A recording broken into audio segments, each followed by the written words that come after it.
IT job కోసం చూస్తున్నారా? ఐటీలో కెరియర్ బిల్డ్ చూసుకోవాలనుకుంటున్నారా? అయితే సమాధానం కోడింగ్ ట్యూటర్. సూర్యాపేటలో ఒక ఘాతకం అయితే జరిగింది. యాక్చువల్లీ ఇప్పుడు మీరు చూస్తున్నటువంటి ఈ విజువల్లో ఆయన పేరు వచ్చేసి మహేష్ అండ్ సూర్యాపేటలో జరిగినటువంటి ఘటన ఇది.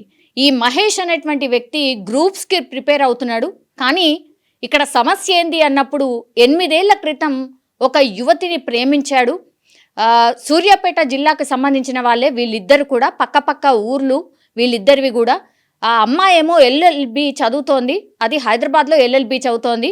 ఇప్పుడు ఈయననేమో గ్రూప్స్కి ప్రిపేర్ అవుతున్నటువంటి సందర్భం అయితే కనిపిస్తోంది.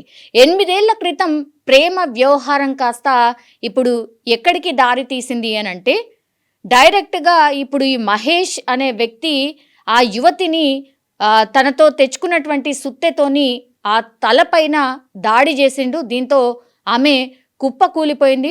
రక్తస్రావం పూర్తి స్థాయిలో జరిగింది. స్థానికులు హుటాహుటిన స్పందించి దగ్గరలో అంటే సూర్యాపేట హాస్పిటల్కి తరలించారు. ఆ తర్వాత లేదు మీరు హైదరాబాద్కి తీసుకువెళ్ళండి అని అంటే ఇప్పుడు హైదరాబాద్కి తీసుకొచ్చి ఆ యువతికి అయితే ట్రీట్మెంట్ తీసుకుంటున్నటువంటి సందర్భం. కానీ ఆమె పరిస్థితి ఎట్లా ఉంది ఏంటి అనేది కూడా మరి కాసేపట్లో తెలిసే అవకాశం అయితే ఉంటుంది.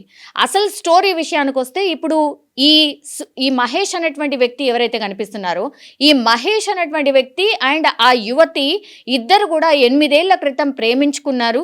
కానీ పెద్దలకి ఈ విషయం తెలిసిన తర్వాత పంచాయతీ అయింది.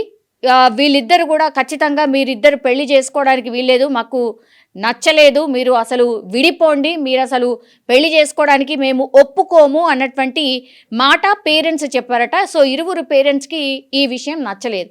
దీంతో మహేష్ కూడా హట్ అయ్యిండు. అండ్ యువతిని మరి వాళ్ళ తల్లిదండ్రులు ఏమన్నారో ఏంటో తెలియదు, కానీ యువతి అప్పటి నుంచి మహేష్ని దూరం పెట్టడం స్టార్ట్ చేసిందట. ఇది ఏమాత్రం కూడా నచ్చలేదు. పాపం మహేష్ కూడా ఇప్పుడు ఆయన గ్రూప్స్ కోసం ప్రిపేర్ అవుతున్నటువంటి పరిస్థితి. కానీ యువతి దూరం పెట్టడం స్టార్ట్ చేయడంతో ఆయన స్టడీస్ మీద దెబ్బ పడింది. తర్వాత ఆ యువతిని ఎట్లాగైనా మ్యారేజ్ చేసుకోవాలి అని ప్రేమించాను, అట్లెట్లా చేస్తుంది, నన్ను మోసం చేసింది అన్న దాంట్లో మహేష్ వెళ్ళిపోయినట్టుగా ఇప్పుడు పేరెంట్స్ అయితే, మహేష్కి సంబంధించిన పేరెంట్స్ అయితే చెప్తున్నారు. కొన్ని రోజుల నుంచి ఈయన ఫోన్ చేసినా లిఫ్ట్ చేయట్లేదు, ఏ దానికి స్పందించట్లేదు.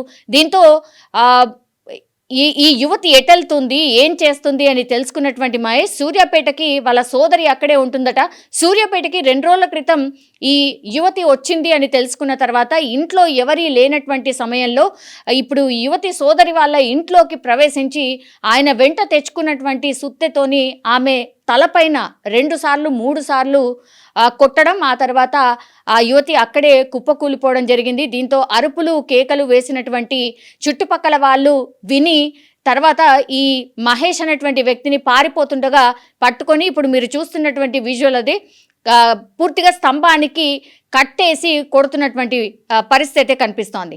తీరా చూస్తే ఏం జరిగింది ఏంటి అన్నప్పుడు వీళ్ళిద్దరు కూడా, యువతి కానీ లేకపోతే ఈ మహేష్ కానీ, ఇద్దరు కూడా సేమ్ సామాజిక వర్గానికి సంబంధించిన వ్యక్తులే. కానీ మరి ఎందుకు ఇరువురు పేరెంట్స్ వీళ్ళ ప్రేమని అంగీకరించలేదు, 8 ఏళ్ల ప్రేమను కూడా ఎందుకు తిరస్కరించారు అనేది కూడా తెలియాల్సి ఉంది. కానీ ఆయనను ఎన్నిసార్లు అడిగినా సరే, నేను ఆ అమ్మాయిని ప్రేమించాను, 8 ఏళ్ల నుంచి నేను ప్రేమించాను, బట్ ఇప్పుడు దూరం పెట్టడం స్టార్ట్ చేసింది, ఇది నాకు నచ్చట్లేదు, అందుకే నేను ఈ దాడి చేశాను అన్నటువంటి మాట చెప్తున్నాడు.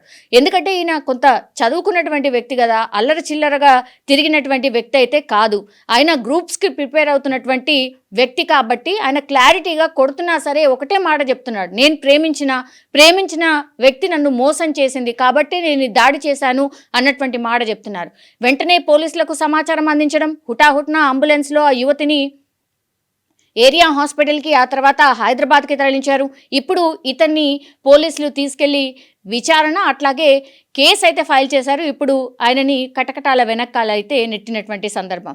కానీ ఇక్కడ మీరు చూడండి, ఇద్దరిది తప్పు ఉంది, కానీ ఇట్లా దాడి చేయడం ఈయన తప్పు.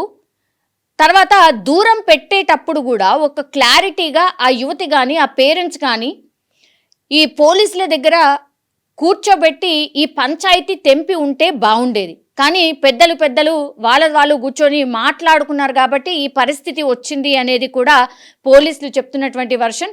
మరి ఇందులో ఏం జరిగింది, ఇప్పుడు ఈయన దాడి చేశాడు కాబట్టి మరి ఎట్లాంటి కేసులు ఫైల్ చేస్తారు, అసలు ఎగ్జామ్ రాయడానికి అర్హుడు అవుతాడా కాదా, కేసులు ఉన్నటువంటి వ్యక్తులని జనరల్లీ అయితే గవర్నమెంట్ జాబ్స్ ఒకవేళ వచ్చినా సరే తీసుకునే సందర్భం ఉండదు కాబట్టి మరి మహేష్ ఫ్యూచర్ ఏంటి అనేది కూడా తెలియనటువంటి పరిస్థితి. కానీ ఇద్దరి పేరెంట్స్ మాత్రం కన్నీరు మున్నీరుగా విలపిస్తున్నారు. వాళ్ళ తప్పే అంటే వాళ్ళ తప్పే అని ఇంకా ఇరువురు వాదించుకుంటున్నటువంటి పరిస్థితి. కానీ ఆ యువతి చనిపోతే మాత్రం మహేష్ ఇంకా కటకటాల వెనకాలే ఉండాల్సిన సిచ్యువేషన్ వస్తుంది.